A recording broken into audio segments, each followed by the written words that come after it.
Hi everyone, my name is Palmy. I was born on October 19th, 2002. It was a Saturday night when my mom went into labor. She tells me I was the easiest baby she ever had to birth since I was so small. But this was just the calm before the storm. I was a very difficult child and only cared for the attention of a very select few. Even my dad wasn't part of this select few. I would cry if anyone else were to ever hold me as a young child. I was told I was a very picky eater as well, but I distinctly remember loving to eat Big Macs from McDonald's. I even lost a baby tooth to one of these burgers. I grew up as the fourth and last sibling. My brothers and sisters were all older than I was, so I found many ways of entertaining myself. There weren't a lot of children in my neighborhood, so I took to computers and games and books.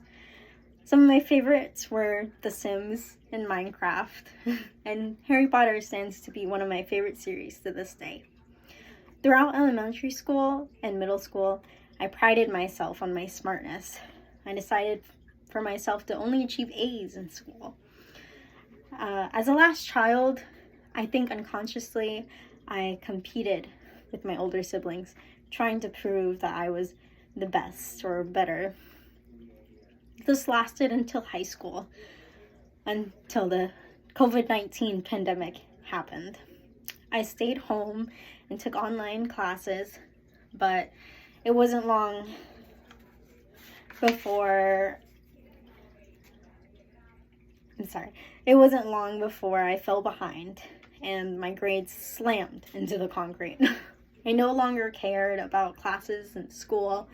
I stopped believing in the little overachiever girl I once was. I think I suffered from depression and anxiety my whole life, but I only felt the seriousness of its side effects in this chapter of it. I even considered dropping out, but I eventually escaped failing high school altogether, albeit extremely narrowly. Now, I live my life at 19 years old.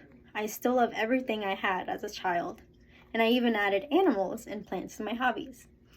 I love animals so much that I fulfilled my childhood dream of adopting a cat. This is Luna. She loves to nibble on my feet and fingers, but I still love her. The difference now between how I lived now and how I lived in the hardest patch of my life is I finally believe in myself again. Thank you.